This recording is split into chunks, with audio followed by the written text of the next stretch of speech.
Positiva, la aseguradora de todos los colombianos. ¿Sabías que el uso adecuado del tapabocas es vital para prevenir el contagio del COVID-19? Mantengamos la distancia para estar juntos de nuevo. ¿Necesitas salir de tu casa para comprar suministros, pasear a tu mascota, hacer ejercicio, ir al trabajo o realizar alguna otra actividad en espacios públicos? Entonces es indispensable que uses tapabocas siempre. Hemos preparado para ti algunas recomendaciones sobre el buen uso del tapabocas para tu cuidado, el de tu familia y las demás personas que te rodean. ¿Qué hacer antes de usar el tapabocas? Lava tus manos con abundante agua y jabón. Si no es posible hacerlo en ese momento, higieniza tus manos con gel antibacterial previo al uso del tapabocas. Recuerda estos pasos para un lavado de manos ideal. Lava tus manos antes y después de ponerte o quitarte el tapabocas, manipular dinero, comida y elementos de uso general, cada 3 horas durante 40 a 60 segundos. ¿Cómo hacerlo? Moja con abundante agua tus manos. Utiliza suficiente jabón. Frota los dedos y la parte interna de las manos. Frota cada dedo y uñas individualmente. Lava también la parte superior de las manos. Recuerda lavar tus muñecas. Enjuaga con abundante agua, que no queden residuos de jabón. Utiliza una toalla de papel para cerrar la llave. Seca muy bien tus manos con una toalla desechable. ¿Cómo ponerte el tapabocas? Siempre debes tomarlo de las tirillas y así mantener descontaminada la parte central. No lo toques mientras lo llevas puesto. Si debes hacerlo, lávate las manos antes y después de manipularlo. El tapabocas debe cubrir completamente la nariz, la boca y el mentón. Su uso inapropiado es tan peligroso como no utilizarlo. Mientras lo tengas puesto, procura no tocar tu cara. En caso de hacerlo, también debes lavar o desinfectar tus manos. Si utilizas tapabocas desechables, recuerda que debes reemplazarlo después de cada jornada laboral y desecharlo en la bolsa destinada para estos residuos sanitarios. Evita arrojarlo en canecas de espacios públicos. Si es reutilizable, debes lavarlo con agua y jabón después de cada uso y verificar que cumpla con los estándares de seguridad. No todos los tapabocas protegen adecuadamente. El tapabocas es de uso personal. No lo compartas. Evita dejarlo sobre cualquier superficie y no lo guardes en el bolsillo o en tu maleta. Practica todo el protocolo de limpieza y desinfección que la empresa haya implementado para retomar actividades. Sé cuidadoso con los elementos de bioseguridad asignados para tu cuidado personal. También es tu responsabilidad ser cuidadoso y desinfectar tu puesto de trabajo. La responsabilidad y la prevención es compromiso de todos. Positiva, la aseguradora de todos los colombianos. Muy buenas tardes para todos nuestros asistentes. Soy Lina Garzón y les doy la bienvenida a este importante tema. Abordaje legal, reporte e investigación del accidente de trabajo. Invitamos a nuestro experto, el doctor Jesús Palomino, abogado especialista en Derecho Laboral y Seguridad Social. Doctor Jesús, muy buenas tardes, bienvenido. Muy buenas tardes, Lina, ingeniero Fernando y apreciados asistentes a esta formación. Hoy estamos en la charla número 12 de un total de 20, por eso decimos, este es un diplomado. Miren cómo nos hemos ido paseando a lo largo de esta charla. Comenzamos con los fundamentos legales de seguridad social del trabajo, estuvimos hablando de la seguridad social del trabajo en el Código Sustantivo del Trabajo, posteriormente estuvimos por el decreto 1072, en fin, hemos ido paseando y hoy es la charla número 12 que corresponde al reporte e investigación del accidente de trabajo. Pero antes, como nos tienen acostumbrado, la autoevaluación. Adelante, Lina. Claro que sí, doctor, muchas gracias. Bueno, vamos a realizar nuestro acostumbrado sondeo. Como siempre les recuerdo a los participantes que en sus pantallas van a observar las preguntas y tienen la opción de seleccionar la respuesta correcta. Así que bueno, vamos con la primera pregunta. La primera pregunta dice, ¿el accidente de trabajo debe reportarse simultáneamente a A, EPS y ARL, B, Ministerio de Trabajo y ARL, C, AFP y ARL, o D, ninguna de las anteriores. A ver, ¿qué dicen ustedes? Seleccionen ahí la respuesta correcta, por favor. Muy bien. Vamos a ver los resultados de esta primera pregunta. El 80% dijo EPS y ARL, 12% Ministerio del Trabajo y ARL, 3% AFP y ARL y un 6% nos dijo ninguna de las anteriores. Muy bien, vamos con la segunda pregunta. El accidente de trabajo debe reportarse dentro de A, 24 horas siguientes al evento, B, 48 horas siguientes al evento, C, 2 días hábiles siguientes al evento o D, 2 días calendarios siguientes al evento.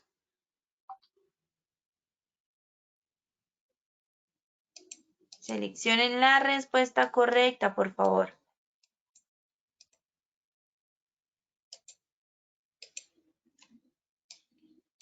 Muy bien, vamos a ver los resultados. El 50% dijo 24 horas siguientes al evento, 30% 48 horas siguientes al evento, un 17% 2 días hábiles siguientes al evento y un 3% 2 calendarios siguientes al evento. Muy bien. Vamos con la tercera y última pregunta de esta primera parte del sondeo. Si el accidentado es un trabajador en misión, deberán investigar tanto la empresa de servicios temporales como la AEPS, B, la AFP, C, empresa usuaria o D, ninguna de las anteriores. Seleccione la respuesta correcta y recuerden que al finalizar tendremos las mismas 3 preguntas y el doctor nos va a brindar las respuestas correctas. Muy bien, entonces continuamos. Lina. Listo, doc. Sí, vamos a ver los resultados. Perdona. Tranquilo, bueno, el 16% dijo EPS, 10% AFP, 64% empresa usuaria y el 10% ninguna de las anteriores. Listo, mi doc. Ahora sí, continúa, por favor. Muchas gracias. Bien, lo primero que tenemos que decir es que frente a la investigación del incidente y accidente de trabajo, tenemos una serie de normas que hoy vamos a centrarnos en las que consideramos más importantes, más relevantes. Entonces, por ejemplo, vamos a partir inicialmente desde el Código Sustantivo del Trabajo, pasaremos después por el decreto 1295, la 1401, la ley 1562, el decreto 1072 y la resolución 0312 de 2019. Pero recordemos que la norma base, la norma básica, la columna vertebral de la investigación de los incidentes y accidentes de trabajo es la resolución 1401 de 2007. Comencemos, por tanto, con aquellos aspectos del Código Sustantivo del Trabajo que conviene recordar. Veamos primero. El artículo 57 en el numeral 3, dentro de las obligaciones especiales del empleador, señala que se debe prestar inmediatamente los primeros auxilios en caso de accidente o de enfermedad, lo cual es concordante con el artículo 206 del mismo código, cuando nos habla que el empleador debe proporcionar sin demora al trabajador accidentado o que padezca enfermedad la asistencia médica y farmacéutica necesaria. Detengámonos un minuto para revisar estos dos conceptos. En ocasiones, cuando hemos estado en los estrados judiciales, en los procesos, se ha cuestionado a las empresas porque la atención médica o la atención primaria o los primeros auxilios no le fueron aportados, suministrados al trabajador de manera oportuna. Recuerdo un caso, obviamente no podría decirle cuándo, ni dónde, ni cómo ocurrió, en el cual un alto funcionario tuvo un accidente grave y el gerente de la empresa lo llevó, apoyado obviamente por los compañeros, en su vehículo. La persona falleció en el camino. Cuando estábamos en el proceso, yo representando a la empresa, la parte contraria, el abogado de la familia, cuestionó el que se haya transportado a un accidentado en un vehículo particular. Y dentro de su argumentación decía que la empresa fue negligente porque no lo trasladó a través de una ambulancia con su equipo médico y asistencial. Obviamente mi defensa para ese momento fue argumentar que dada la gravedad de la lesión, pues se requería un traslado inmediato.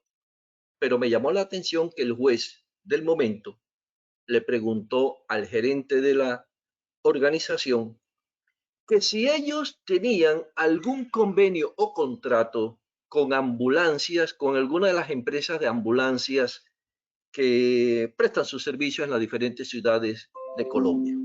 Obviamente no le daré a ustedes la respuesta, pero a partir de ese momento me he dado la tarea que siempre que pueda recomendaré a mis empresas clientes, en mis eventos, a mis alumnos y en este momento a ustedes, que en aplicación de estos dos artículos, el 57 y el 206, que exigen brindar una asistencia inmediata, es conveniente que ustedes como empresa celebren unos convenios, unos contratos con las empresas que brindan los servicios asistenciales y de ambulancia de su localidad. Si no estoy mal, se llama área protegida. ¿Para qué? En la eventualidad de un accidente grave o cuando se requiera, usted tan pronto llame, a los 2 o 3 minutos, ese equipo, ese vehículo, esa ambulancia se encuentra allí en la sede de su empresa con el personal médico requerido. Obvio que esto tiene un costo, usted me dirá, sí, pero cuesta más pagar un muerto. Entonces, los abogados siempre nos vamos a apoyar en las normas que están instituidas y que en ocasiones no aplicamos. Repito, no hay una norma que diga usted tiene que tener un contrato con una ambulancia, pero el Código Sustantivo del Trabajo nos está diciendo que usted debe proporcionar, suministrar sin demora al trabajador accidentado los primeros auxilios. Y eso va unido a la brigada de emergencia también. Importantísimo que usted tenga conformada su brigada de emergencia capacitada y entrenada. ¿Para qué? Toquemos madera. En la eventualidad de un evento grave, se pueda de inmediato brindar los primeros auxilios, prestar el soporte asistencial y trasladar sin demora y en condiciones seguras al accidentado al centro asistencial. Si esa es la obligación del empleador, el Código Sustantivo del Trabajo también impone una obligación al accidentado. Y en el artículo 221 voy a leer textualmente lo que dice dicho artículo. Dice así: todo trabajador que sufre un accidente de trabajo está en la obligación de dar inmediatamente aviso al empleador o a su representante. Llamo la atención a la expresión inmediatamente aviso. Y esto está soportado posteriormente en el decreto 019-2012, que en el artículo 121 señala, para efectos laborales, será obligación de los afiliados informar al empleador sobre la expedición de una incapacidad o licencia. Mire, el trabajador está obligado legalmente a dar de inmediato el aviso a su empleador sobre la ocurrencia del accidente o de una incapacidad. En nuestra próxima sesión, que vamos a hablar de incapacidades laborales, prórroga, etcétera, entenderemos la importancia de este punto. ¿Por qué? Porque usted cuenta con 2 días hábiles para reportar el accidente. Y si el trabajador a usted no le informa, obviamente los días van corriendo y usted como empresa puede ser sancionado.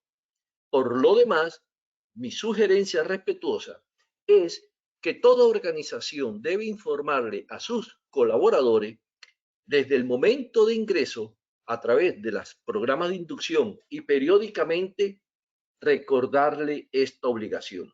En especial aquellos trabajadores que laboran por fuera de la compañía, por fuera de las instalaciones de la compañía. Me estoy refiriendo a trabajadores del sector eléctrico, me estoy refiriendo a trabajadores contratistas, me estoy refiriendo a trabajadores del sector de telecomunicaciones, Me estoy refiriendo a trabajadores del sector agrario que se encuentran distante de un teléfono o distante de un lugar donde puedan informar de inmediato. Importantísimo que cuando tengan un accidente ya ellos sepan, ya conozcan y tengan previsto buscar de inmediato el mecanismo para que le informen a usted. Y si no pueden informarle a ellos por efecto que tienen una lesión que le imposibilita, sus compañeros de trabajo o sus familiares. Porque el accidentado, al tenor del artículo 121 del Código Sustantivo del Trabajo, está en la obligación de informar inmediatamente a su empleador. Esto nos lleva al reporte del accidente de trabajo.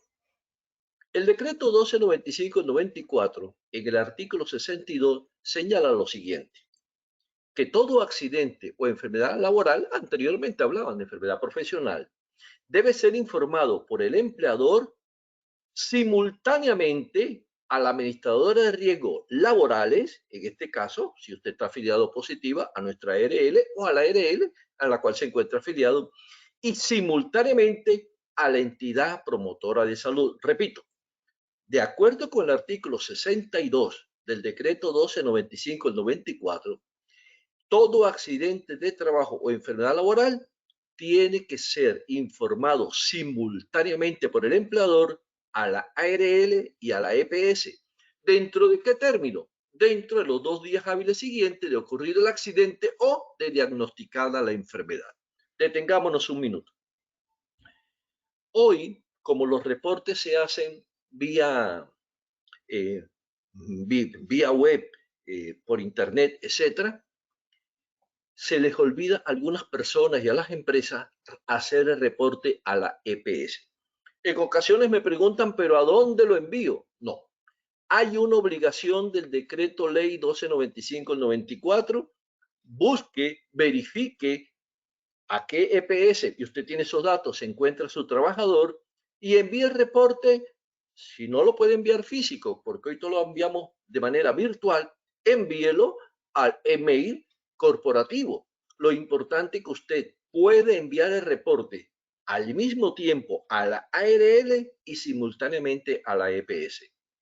Cuando lleguen a los estándares mínimos, esta será también una exigencia. En una auditoría, esta será una exigencia. Y frente a una demanda o una investigación, esta será una no conformidad. Por tanto, recordemos, el accidente de trabajo tiene que ser reportado simultáneamente porque se nos está olvidando informarle a la EPS. Y veamos las circunstancias. Las EPS tienen convenios o contratos con las ARL. Por tanto, ellos a su vez contratan unas IPS para que le presten la asistencia necesaria al accidentado.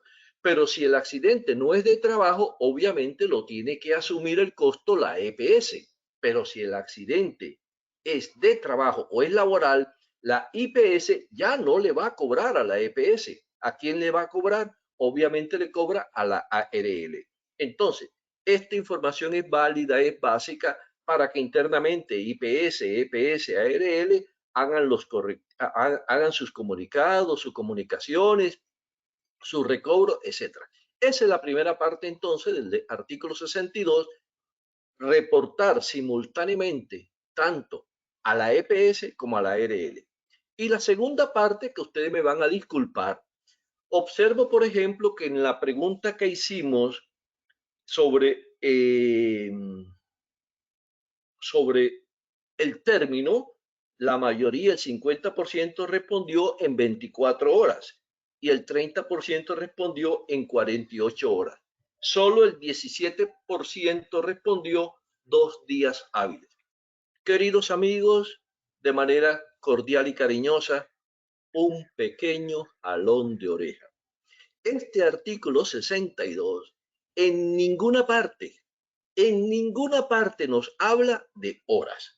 Nos dice dentro de los 2 días hábiles siguientes. Miren el artículo 62 que en ningún momento ha señalado horas, nos habla de días. Y el día hábil siguiente comienza a partir de las 12:01 de la noche del día siguiente, siempre que no sea ni sábado, ni domingo, ni día de fiesta, ni día en que las oficinas de la ARL, etcétera, estén cerradas.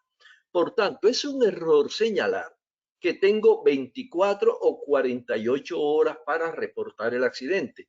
En primer lugar, porque la normatividad colombiana exige días, 2 días hábiles, no exige horas. Sin embargo, y por eso hicimos la pregunta, es frecuente escuchar aún de algunos responsables del sistema y de algunos líderes del sistema, o CISOs, como le llamamos antes, que tengo 48 horas. No, queridos compañeros. La normatividad nos habla de 2 días hábiles siguientes al evento, siguientes al accidente. ¿Y cuándo voy a tener los 2 días de diagnosticada la enfermedad? Recordemos que en una de las charlas anteriores, cuando hablábamos de evaluaciones médicas, dijimos que si en la evaluación de retiro, la evaluación médica de retiro, el médico que observó al trabajador considera que es ahí que se encuentra ante una posible enfermedad laboral, le informa a la empresa y obviamente como ya está diagnosticada y ya está informada, a partir de ese momento en que usted conozca esa información, le cuentan los 2 días para reportar a la EPS y a la ARL la presunta enfermedad laboral. Entonces, queridos compañeros y queridos amigos, 2 cosas importantes. El reporte se hace simultáneamente a la EPS y ARL y se hace dentro de los 2 días hábiles siguientes. Pasemos entonces a la resolución 1401, que como dijimos es la columna vertebral de la investigación de incidentes y accidentes de trabajo. No la vamos a estudiar en detalle toda, ¿no? Ustedes en casa, en sus oficinas, se encargarán de estudiarla, de revisarla. Hemos traído para esta reunión los artículos que consideramos más relevantes y uno de ellos es el artículo número 4. Este artículo trata sobre las obligaciones de los aportantes. Se da la oportunidad para decir que en la resolución 1401, cuando se habla de aportantes, de quien hace los aportes, se está hablando de empleador, se está hablando de empresas solidarias, se está hablando de cooperativas de trabajo asociado, se está hablando de empresas de servicios temporales, se está hablando de contratistas, o sea, quienes hacen los aportes. Por eso allí muy rara vez vamos a encontrar empleador, sino siempre vamos a encontrar aportante. Para el caso de usted y el caso nuestro, pues consideramos empleadores. Veamos, primera obligación, conformar el equipo investigador de incidente y accidente de trabajo. Y aquí nuevamente, con todo respeto, porque me van a decir, hoy vino jalando oreja. Caramba, pero sí, es que sí es verdad.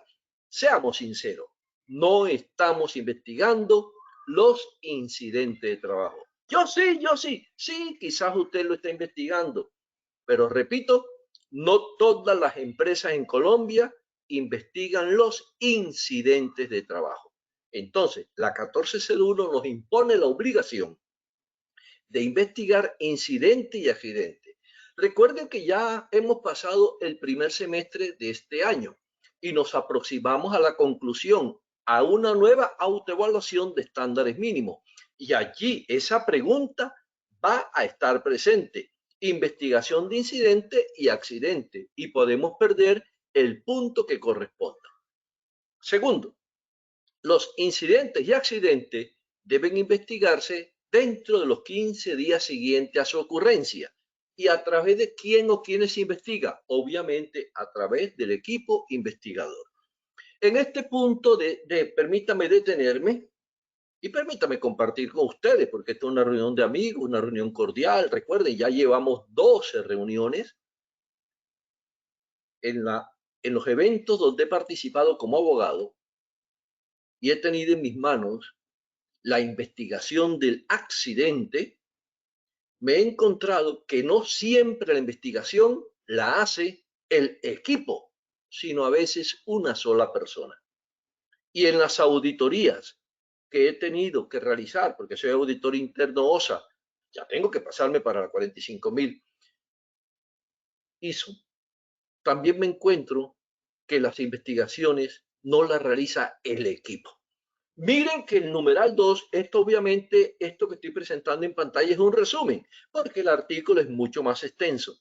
El numeral 2 nos dice que la investigación se tiene que hacer a través o por intermedio del equipo investigador.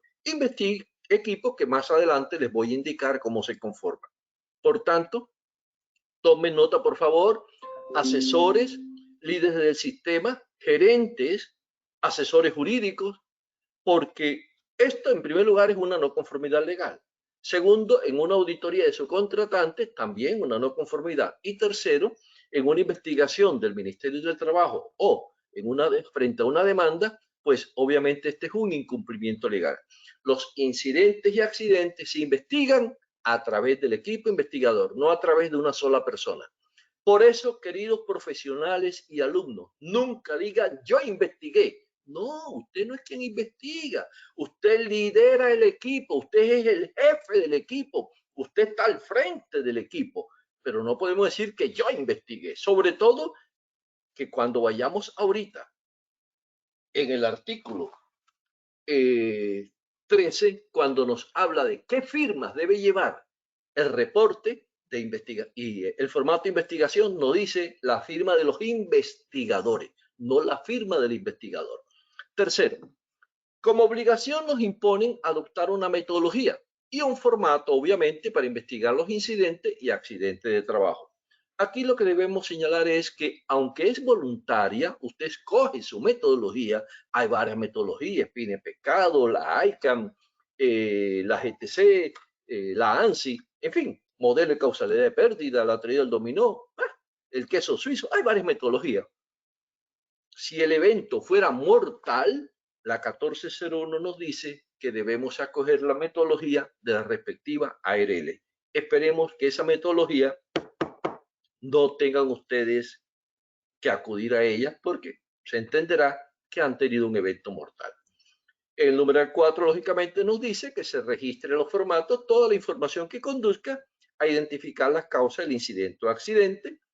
En el quinto, obviamente, en ese equipo investigador participa un miembro del COPAS y participan trabajadores, etc. Por tanto, se deben implementar las medidas que recomiende el COPAS o la ARL o la empresa de servicios temporales en el caso de que se trate de un trabajador en misión, las autoridades, etc.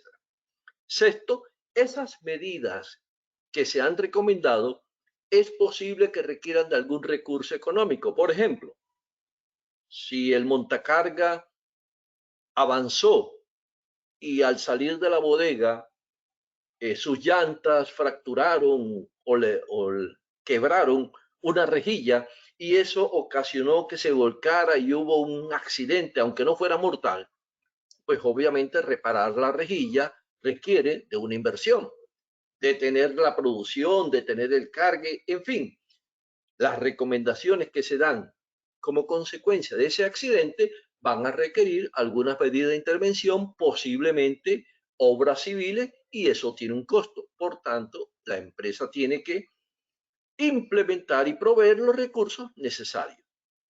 7, lógicamente, hay que hacerle seguimiento, verificación, vigilancia a las ejecuciones de la recomendación de cada accidente. Octavo, indicadores. Miren que el decreto 1072 nos exige indicadores, la 0312 nos exige indicadores, y esto va muy alineado con el numeral octavo que nos dice establecer y calcular indicadores de control y seguimiento del impacto de las acciones tomadas. No estoy hablando de estadística de accidentalidad, no, del impacto de las acciones, o sea, esa rejilla que fue reparada y fue cambiada y fue anulada o fue duplicada, está dando efecto o por el contrario, se siguen sucediendo los accidentes. Y los indicadores nos señalarán los respectivos. Noveno, lógicamente, remitir a la ARL los informes de investigación de los accidentes que sabemos dentro de los 15 días, firmado por el representante legal del aportante o su delegado. Me detengo en el numeral 9. Para las empresas pequeñas, creo que no tenga dificultad que usted se acerca al gerente, al representante legal. Recuerde, quien aparece allí en el certificado de existencia y representación legal que pide la Cámara de Comercio, que generalmente en la mayoría de los casos es el gerente o el presidente, y usted le pide la firma. No veo dificultad en una empresa pequeña, pero en una empresa mediana o grande, yo no puedo estar cada día yendo a gerencia a pedirme que me firme, porque el gerente de pronto o no está o sus ocupaciones no le permiten. Por eso, el artículo 4 permite que el representante legal delegue en uno de sus funcionarios la facultad, la obligación de suscribir, de firmar los reportes de investigación. Entonces, internamente, hagan la documentación necesaria a través de un acta, un memorando, un comunicado, en fin, como usted internamente lo haga, y puede usted nombrar uno o dos delegados, dependiendo. ¿Para qué? Frente a una auditoría, cuando el auditor o el investigador, el ministerio señale, este formato no está firmado por el representante legal, usted le diga, en apoyo al numeral 9 del artículo 4, lo ha firmado el delegado. Y obviamente le va a pedir, bueno, con mucho gusto, señáleme, indíqueme, muéstreme el documento a través del cual se facultó a esta persona para que fuera delegada. Y en ese momento usted saca el documento, el memorando, la comunicación, la carta firmada por el representante legal autorizando a ese funcionario. Si fuera autenticado, mucho mejor, pero no, ustedes saben que las autenticaciones en privado pues no son necesarias. Y numeral 10, llevar los archivos de las investigaciones y las pruebas de los correctivos implementados. Esas son las obligaciones de los aportantes. Me he detenido en ellas porque en ocasiones pasamos muy largo por allí y a veces se nos olvida. El artículo 8 tiene una particularidad. Se trata que vamos a investigar accidentes de trabajadores o personas que no están vinculados directamente con nosotros.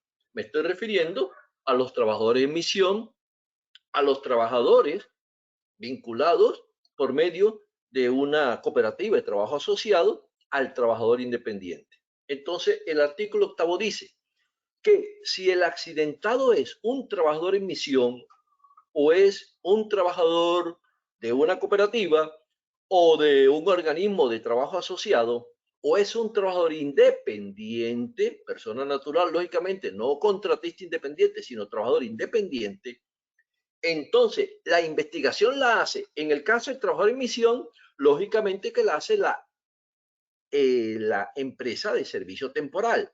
Pero usted como empresa que contrató los servicios de esa temporal y usted hoy es una empresa usuaria, usted también tiene que hacer la investigación. Entonces, hace la investigación la empresa de servicio temporal y la empresa usuaria. Si es una cooperativa de trabajo asociado, la cooperativa hará su investigación sobre su trabajador y usted también hará la investigación sobre el trabajador asociado.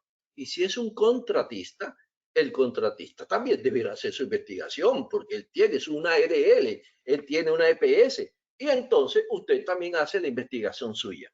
Pero aquí surge una pequeña dificultad, digo pequeña porque realmente no es mayor. Ya sabemos que el reporte tenemos que enviarlo a la ARL, pero entonces, ¿a cuál ARL voy a enviar si el accidentado es un trabajador en misión? Que no es mi trabajador. Tranquilo, la empresa de servicio temporal envía a su ARL el reporte y la investigación.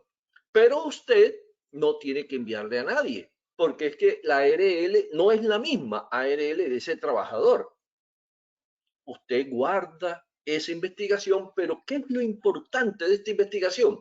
Que usted conozca el por qué se están accidentando los trabajadores en misión, los asociados y los independientes en las instalaciones de su empresa. Recordemos siempre que la finalidad de una investigación es establecer las causas, no los culpables.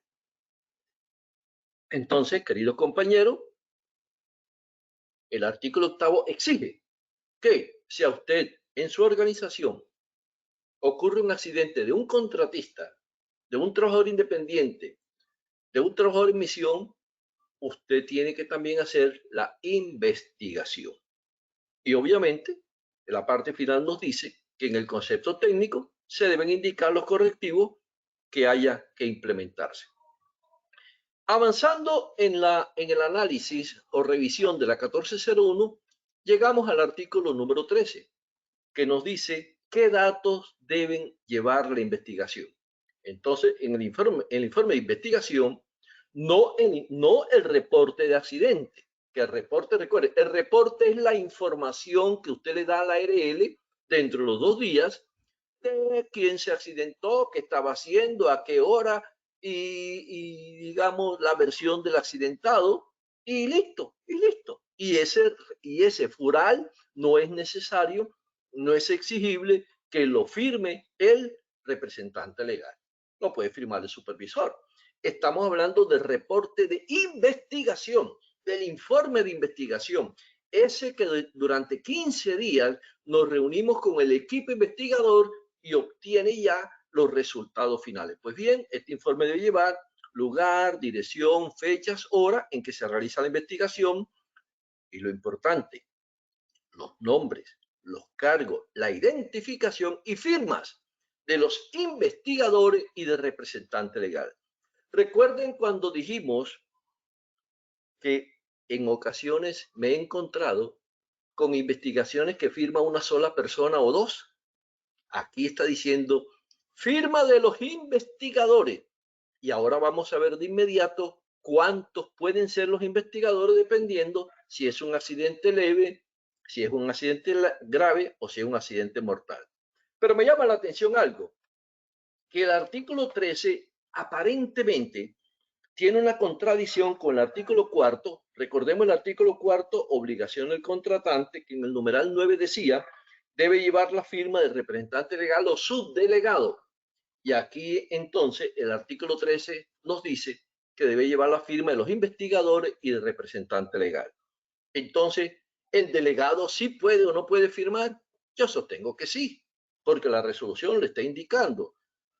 Sí, sabemos que el artículo 13 es posterior al cuarto, pero es que también sabemos que no siempre el representante legal estará presto para firmar cada uno de los reportes de las investigaciones. Pues, si usted puede obtener la firma de él, mucho mejor. Pero el artículo 4 le permitió que firme el delegado. Digo, hay una aparente contradicción porque esto debe resolverse por la practicidad. Y si no encontramos entonces al representante legal, no puede enviar el informe dentro de los 15 días, no envíelo. Para eso tiene usted un delegado que puede firmar por él. Y no podemos despedirnos de la 1401 sin determinar cuál es el accidente leve o cuáles son los accidentes graves, grave. Me disculpo, grave. El artículo 3 nos da la respuesta y nos dice, es accidente grave aquel que trae como consecuencia amputación de cualquier segmento corporal. Y esto ha traído algunas dificultades, porque amputación es la pérdida de un sector de nuestra economía corporal. En la práctica me he encontrado con casos en donde el trabajador ha perdido el pulpejo o una parte muy minúscula, 2 milímetros, 3 milímetros, perdón la manera que voy a decir, la puntita del dedo. Pero ahí hay una amputación, entonces se tiene la duda, ¿lo reporto o no? Porque uno considera que amputar es perder un brazo, perder una mano, perder un dedo, pero aquí lo que se perdió fue... Entonces, ¿qué debemos hacer? Ante la duda, repórtelo. Ante la duda, repórtelo. Mire, es mejor reportarlo que el inspector, cuando revise y se dé cuenta que realmente no es grave, archiva el caso. Es mejor reportarlo porque el hecho de no reportarlo puede traernos una multa. Yo preferiría que ante la duda se reporte. Es el caso del segundo, fractura de huesos largos. Y da como ejemplo fémur, tibia, peroné, húmero, radio y cúbito. Pero allí no encontramos por ningún lado que diga costillas. Sí, tenemos unas costillas cortas, tenemos unas largas. ¿sí? Pero estamos hablando de una fractura y la costilla pudo haber perforado pulmón. Entonces un accidente que, oiga, eso es grave. Yo preferiría que lo reportáramos. Repito, ahí ninguna parte habla de costillas, pero la costilla es no un hueso largo. Bueno, solicita un concepto médico de su médico de confianza, apóyese, pero recuerde, si vamos a una investigación del Ministerio del Trabajo, ese concepto médico, a su vez el inspector puede o no aceptarlo. Yo prefiero que no vayamos a discutir con el Ministerio del Trabajo. Entonces, mi sugerencia, reporten ante la duda, reporten. Usted puede indicar, ante la duda estamos reportando toda vez que no se encuentra dentro del artículo 3º y el inspector lo estudia, lo analiza y es posible que lo archive. Tercero, bueno, trauma craneoencefálico, quemaduras de segundo y tercer grado, lesiones severas de mano como aplastamiento, quemaduras, lesiones severas de columna vertebral, lesiones oculares, lesiones que comprometan la capacidad auditiva. Estos son los accidentes graves. Esto me está indicando que todo aquello que no esté catalogado aquí ni sea mortal será considerado entonces accidente leve. Una quemadura de primer grado, un esguince, un pequeño golpe, unos moretones, accidente leve. Ya que hemos hablado de accidente grave, recordemos que el decreto 1072 de 2015, en el artículo 22417, nos impone una obligación que en ocasiones estamos olvidando. Y es que estamos obligados a reportar el accidente grave y mortal, así como las enfermedades diagnosticadas como laborales, a la Dirección Territorial del Ministerio del Trabajo, de su respectiva, digamos, jurisdicción, Atlántico, Bolívar, Cundinamarca, Tolima, etc. ¿Dentro de qué tiempo? Dentro de los 2 días hábiles siguientes al evento, al accidente o del recibo del diagnóstico de la enfermedad, independientemente de los reportes que tienen que hacerse a la ARL, a la EPS, etc. Entonces, revisemos.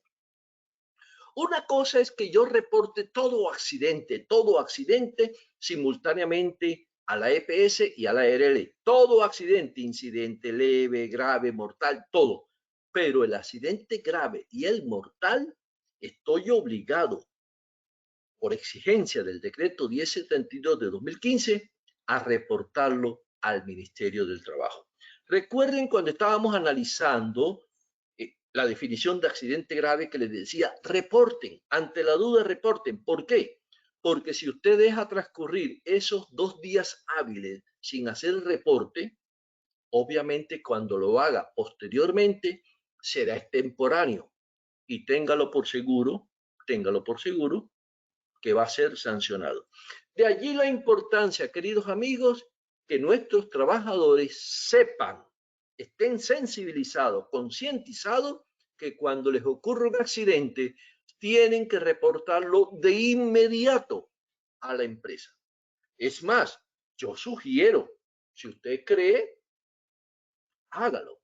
Esto debe estar contemplado en el reglamento interno de trabajo y en los procedimientos internos de la empresa, porque el trabajador que no reporte oportunamente dentro de los 2 días hábiles está faltando a sus obligaciones y puede y debe ser llamado a proceso disciplinario. Entonces no olviden, el accidente grave y mortal tiene que ser reportado al Ministerio del Trabajo dentro de los 2 días hábiles siguientes.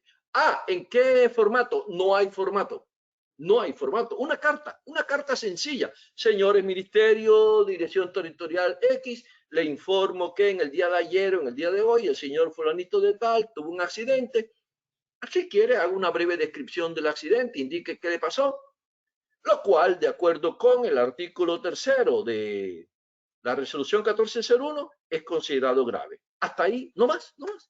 No tiene que aportar fotos, no tiene que aportar documentos adicionales, ni siquiera el fural, porque aquí no lo están exigiendo. No tiene que presentar la versión del accidentado, ni plano. No. Es un reporte, una información.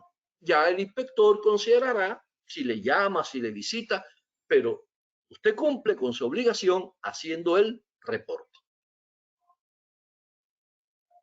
Y una obligación que ojalá usted nunca cumpla, el decreto 1072/2015 nos exige en el artículo 22416 que si el trabajador fallece como consecuencia de un accidente de trabajo o una enfermedad laboral, la investigación se hace junto con el comité paritario. Igualmente, dentro de los 15 días, etcétera, etcétera. Pero es que es que la 1401 me dice que el comité investigador sí. La 1401 me dice que en el equipo investigador debe haber un miembro del COPAS, pero Coca-Cola mata Tinto y 1072 mata a 1401. El decreto 1072 nos habla que cuando ocurra una muerte, la investigación se tiene que hacer en conjunto con el comité paritario. Por tanto, vamos a ver entonces cómo se conforman los los equipos investigadores. El artículo 7º de la resolución 1401 señala que el equipo investigador estará conformado por el jefe inmediato o supervisor del trabajador accidentado o del área donde ocurrió el accidente. Pongamos un ejemplo. Un electricista es enviado al casino para hacer una reparación eléctrica y estando allí en el casino, pues sufre un accidente. Supóngase que estaba revisando la instalación eléctrica del aire acondicionado o de las neveras o de los congeladores. Pues bien, electricista, ¿a quién invito? Puede invitar al jefe de mantenimiento eléctrico o puede invitar al jefe del área de servicios generales o al jefe de casino, a uno de los dos, o mejor, invito a los dos. Recuerden, ellos están invitados al equipo para que den luces, para que den aporte. Entonces el jefe de mantenimiento nos informará, nos ilustrará sobre el método de trabajo, sobre las condiciones que debía tener en cuenta y, lógicamente, el jefe del área pues nos hablará sobre las circunstancias del entorno, los riesgos que teníamos en el ambiente, etc. Usted define, de acuerdo con el accidente y su gravedad, si invita a uno o invita a los dos. La segunda persona integrante del equipo será el responsable del sistema de gestión o su delegado en aquellas empresas que tienen varias sedes. Un tercer miembro es un representante del COPAS o vigía en aquellas empresas que no tienen comité, sino tienen menos de 10 trabajadores. Y si el accidente es grave o mortal, ojo, si el accidente es grave o mortal, este equipo del jefe, del representante del sistema y del miembro del COPAS será reforzado con un profesional en SST con licencia. Y además, obviamente, si la empresa lo tiene, pues no tiene que contratarlo. Si no lo tiene, debe contratarlo. Y además, se invitará al responsable del diseño de norma, léase calidad, el responsable de proceso, yo entendería que es el jefe de producción, y el responsable de mantenimiento, que para el caso es el jefe de mantenimiento. ¿Invito a los tres o invito a uno? Bueno, en el caso de, mire que acabo de decir, del casino, yo podría invitar entonces allí al jefe de mantenimiento. Pero si fue en el área de embotellado, invitaría al jefe de producción. Y si el accidente ocurrió en oficinas, etcétera, posiblemente puedo invitar al jefe de calidad. En fin, dependiendo de cómo haya ocurrido el accidente y qué información necesitamos, los invitamos a ello.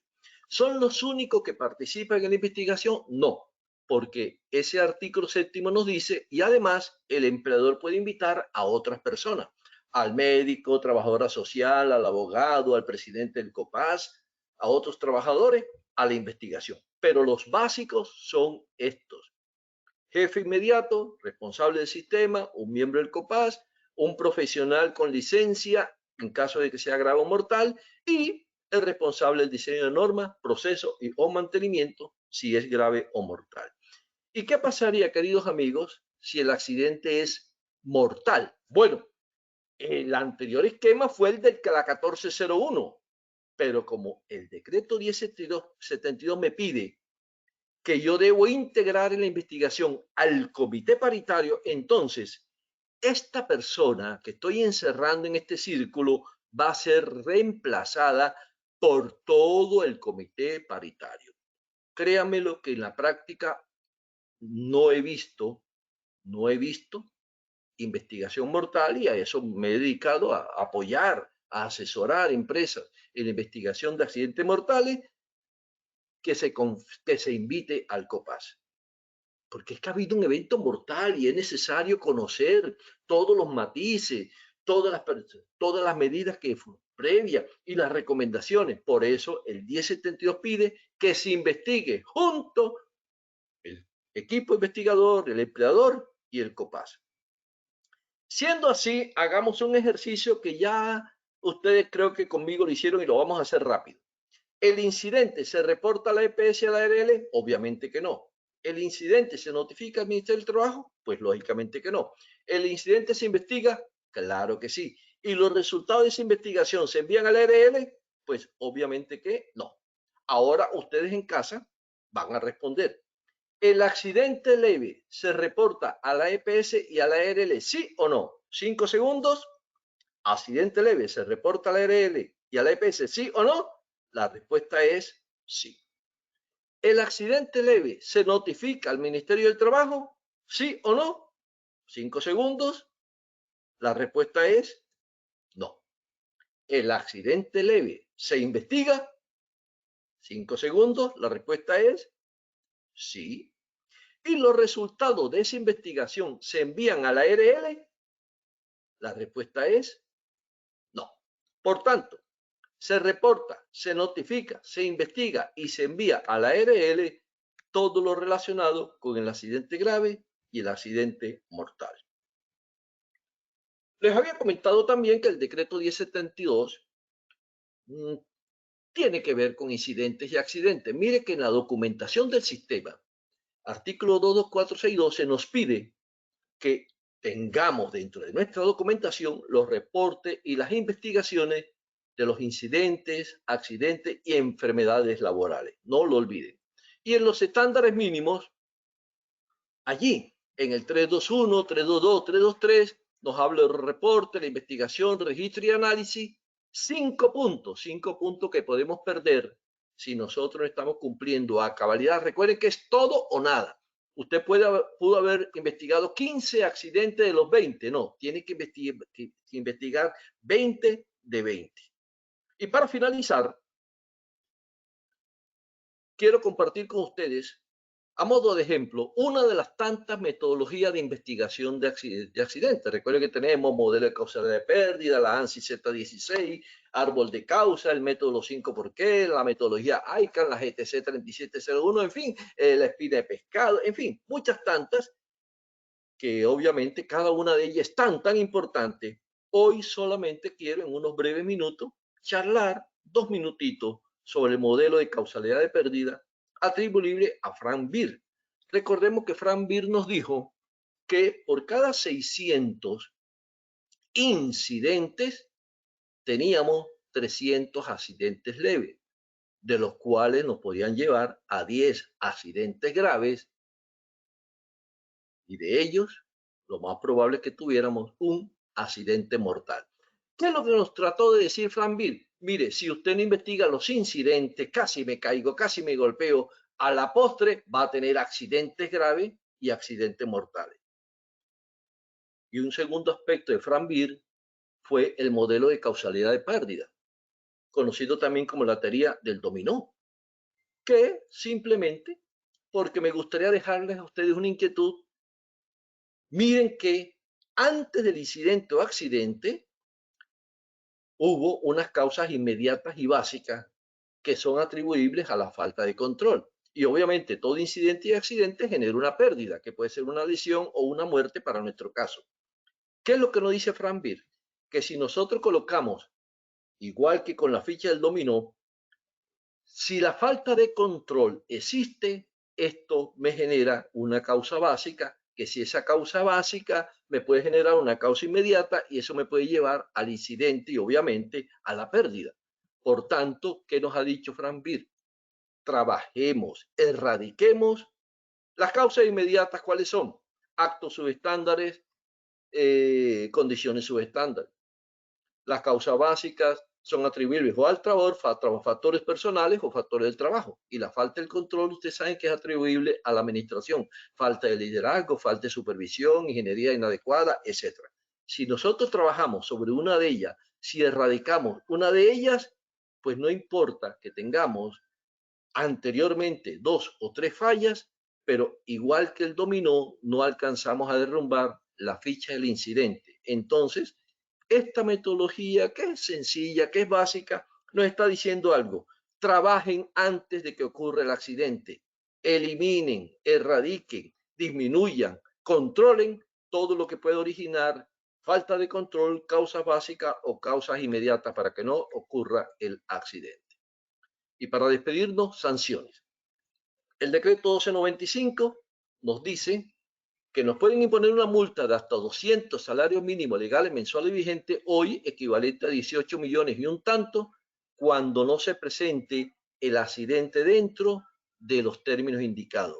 Y la multa puede ser de 20 hasta 1000 salarios mínimos o suspenderse actividades cuando el accidente mortal es causado por incumplimiento de las normas de riesgo laborales o por reincidencia. Bien, queridos amigos, hasta aquí lo que habíamos preparado para ustedes. Entonces vamos a la autoevaluación. Adelante, Lina. Muchas gracias, Doc. Claro que sí, vamos a realizar el sondeo. Vamos con la primera pregunta. El accidente de trabajo debe reportarse simultáneamente a la EPS y ARL, B, Ministerio del Trabajo y ARL, C, AFP y ARL, o D, ninguna de las anteriores. Seleccionen la respuesta correcta, por favor. Muy bien, vamos a ver los resultados. El 91% dijo EPS y ARL, un 6% Ministerio del Trabajo y ARL, 2% AFP y ARL y 1% ninguna de las anteriores. Entonces, Doc, cuéntanos, por favor, ¿cuál es la respuesta correcta? Felicitaciones a los participantes. Efectivamente, la respuesta correcta es simultáneamente tenemos que reportar a la EPS y ARL. La respuesta correcta fue la A, que tuvo inicialmente el 80% y ahora tuvo el 91%. Gracias. Adelante. Bueno, muy bien, estuvieron muy atentos. Vamos con la segunda pregunta.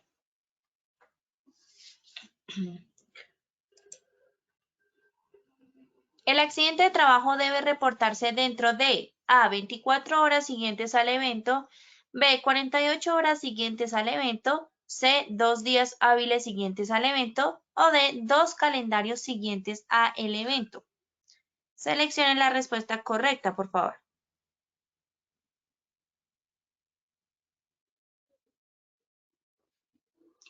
Bueno, el 14% dijo 24 horas siguientes al evento, 7% 48 horas siguientes al evento, 77% 2 días hábiles siguientes al evento y 2% 2 calendarios siguientes al evento. Cuéntanos, Mido, por favor, ¿cuál es la respuesta? Estoy contentísimo. Prepara los regalos porque vea, la gente está, vea. Mira, habían dicho para la C el 17% y aumentó al 77%. Súper. Y el 50 había dicho el 21 y bajó. Sí, la respuesta correcta la C. No olviden, 2 días hábiles, 77%. Qué bien, qué bien. Respuesta correcta, 2 días hábiles. Perfecto, muy bien. Muchas gracias, Doc. Y vamos con la tercera y última pregunta. Si el accidentado es un trabajador en misión, deberán investigar tanto en la empresa de servicios temporales como la AEPS, B, AFP, C, empresa usuaria o D, ninguna de las anteriores. Nuevamente, seleccionen la respuesta correcta, por favor.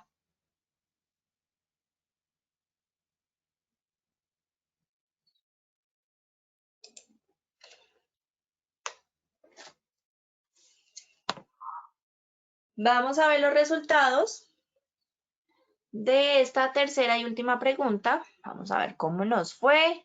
el 9% dijo EPS, 2% AFP, 83% empresa usuaria y un 6% nos dijo ninguna de las anteriores.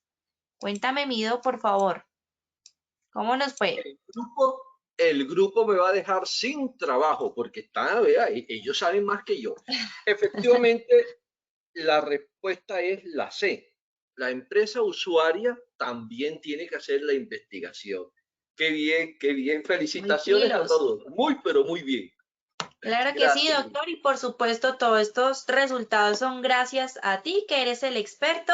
Esperamos, por supuesto, verte en una próxima ocasión y gracias por habernos acompañado el día de hoy. A todos, muchas gracias por su participación. Recuerden, como siempre, visitar nuestra página Posipedia para que visualicen el cronograma, se inscriban y participen de todas nuestras acciones educativas. Los dejamos con el siguiente video. Que tengan una feliz tarde.